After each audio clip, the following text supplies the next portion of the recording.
Okay guys, Assalamualaikum warahmatullahi wabarakatuh. Bertemu kembali dalam saya punya YouTube channel iaitu Nazri Hamdan. Nah, dekat YouTube channel ni saya bagi special kepada viewer-viewer dan juga subscriber saya sebab dalam YouTube channel ni saya berpeluang lah untuk bercakap lebih panjang daripada saya post video dekat TikTok ataupun dekat Facebook, dekat Twitter, dekat sini lebih panjang lah. Okay guys, untuk video kali ni saya nak respon lah terhadap satu kritikan daripada seorang individu ni yang mana saya sebelum ni tak kenal dia pun. Saya tak kenal dia, saya tak tahu pasal dia, tapi tiba-tiba dia menghasilkan satu video yang mana dia kritik saya dan juga kritik podcast yang bakal menteri lah. Okay guys, jom tanpa berlengah lagi, let's go. Leftover, some best vocals to let them off of my head. I'm on my metamorphosis, the best. I focus like I'm threatening the needle with my rhymes. I'm keen with precise aim from the heights. It's hitting the water closer. You're picking the fight and you're losing. Thinking you're pyroclast. You think you got pyroclastic for you need private class from me. You're just a fiberglass without a core reporter. So you coders with a flow full of holes loaded. You got. Okay, sebenarnya saya tak ada masalah dengan orang mengkritik saya. Bukan saya marah ke apa, tak ada. Okay, saya okey dengan kritikan-kritikan orang terhadap apa jua konten saya, tak ada masalah. Akan tetapi kita sebagai seorang, orang cakap tu influencer berbeza dengan orang yang pakai fake account. Betul tak? Orang pakai fake account, dia akan baling batu sembunyi tangan. Sebab itulah dia pakai fake account. Bezanya kita sebagai seorang influencer ni, kita kena ada tanggungjawab.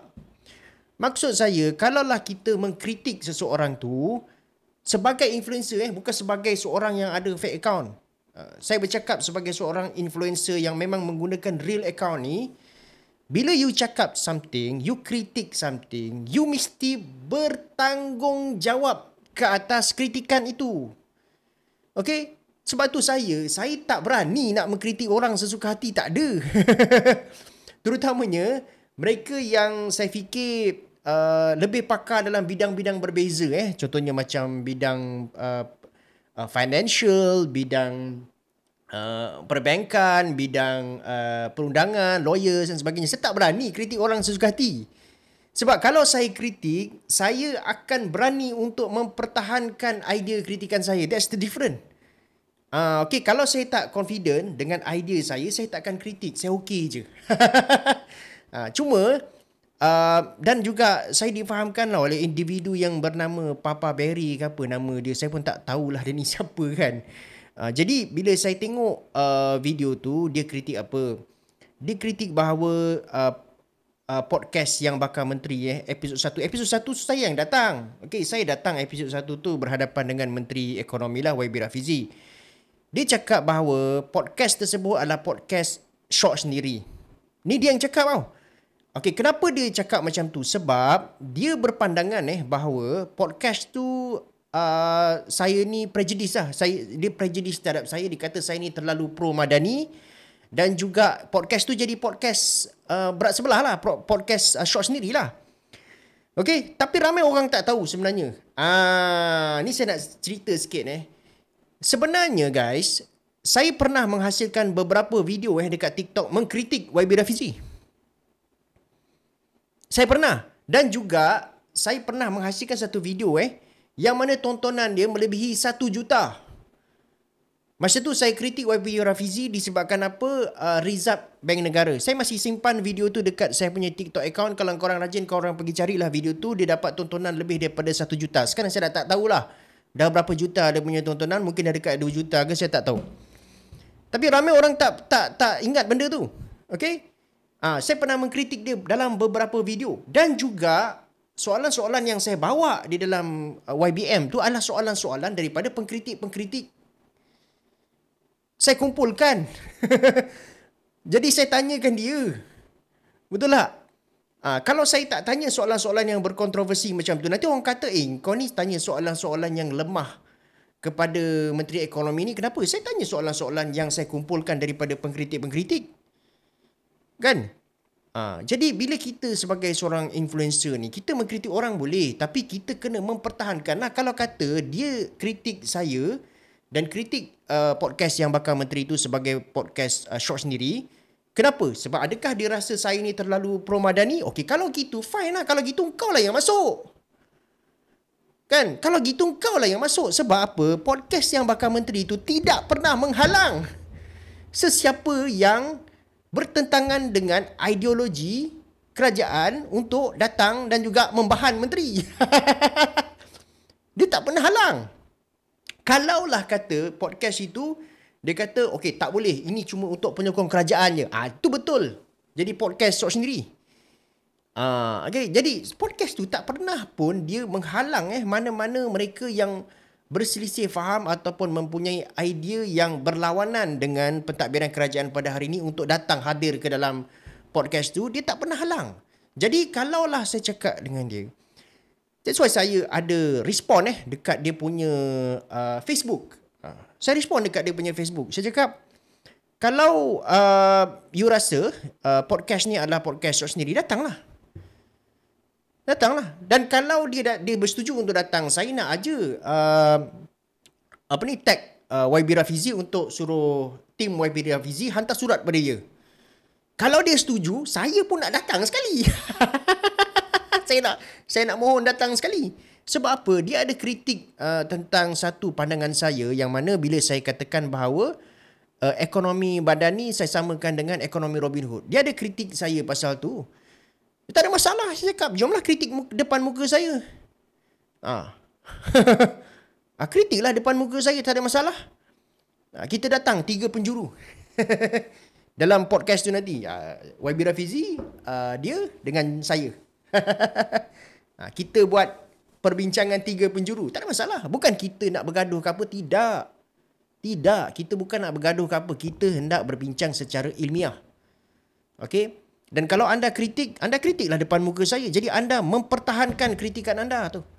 Sebab apa? Anda memang seorang influencer dengannya kan?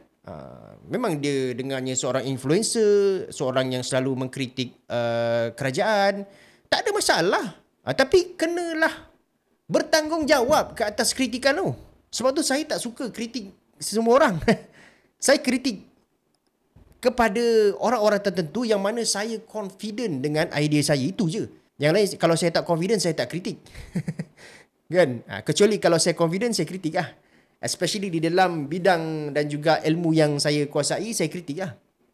Jadi saya dah ajak dia, saya cakap kalau kata you berani, datang lah. Kan? YBM, you pergi cabar YB Rafizi, nanti YB Rafizi dengan tim dia hantar surat pada you, then datang lah. Datang nanti saya datang sekali. Jangan risau. Jadi dia pun dah respon.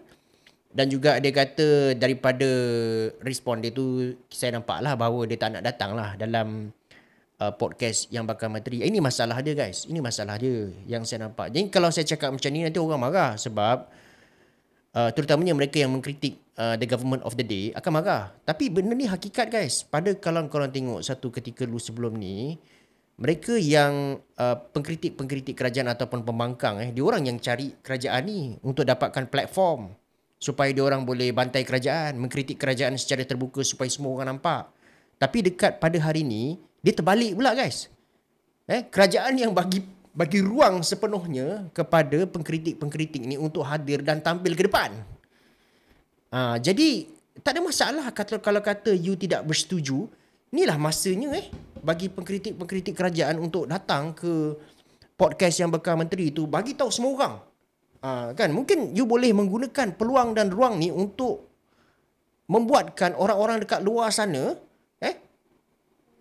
terpengaruh dengan you punya idea. Kan inilah masanya, inilah platform dia. Tapi nak buat macam mana kan? Setakat berani macam gitu je. Jadi dia pun dah menolak saya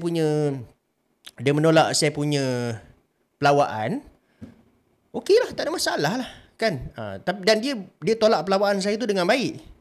Okey, kalau dia tolak dengan menggunakan kata-kata kasar ke, tu nanti saya tak boleh move on lah. Tapi disebabkan dia menolak dengan baik, dia menolak dengan kata-kata sopan, saya okey, kita boleh move on. Kita move on dan saya terimalah penolakan dia. Kan? Cuma yalah kan, itu bezanya kita sebagai seorang content creator berpegang teguh dengan idea kita. Beza kita dengan orang yang pakai fake account. Kalau macam tu, baik kita pakai je fake account. Kita baling batu kat orang, sembunyi tangan. Itu bezanya. Okay? So guys, itulah saja saya punya. Dan lagi satu. Mengenai kritikan beliau terhadap ekonomi Robin Hood. Dia ada tulis satu karangan lah dekat Facebook ke. Dia cakap dia tak setujulah dengan ekonomi madani disamakan dengan ekonomi Robin Hood. Itu pun saya dah jawab dalam satu video saya punya YouTube dalam video yang lepas. Saya ada jawab tentang tu. Korang boleh tengok lah dekat situ. Alright, boleh tonton balik video tu. Okay guys, itulah saja kita punya episod untuk kali ni. InsyaAllah saya akan upload lagi video-video yang akan datang. Terima kasih kepada korang yang tengok video ni. Dan juga guys, jangan lupa subscribe. Bantulah saya subscribe saya punya YouTube ni. Kasih naikkan lagi subscriber supaya lebih ramai orang lagi kita boleh sebarkan ilmu yang betul. Berasaskan ilmu yang betul daripada orang yang berkelayakan guys. Okay guys, terima kasih banyak-banyak kepada korang yang menonton. Dan juga jangan lupa bagi saya like dan juga sharekan video ni. Subscribe saya punya YouTube channel. Assalamualaikum warahmatullahi wabarakatuh.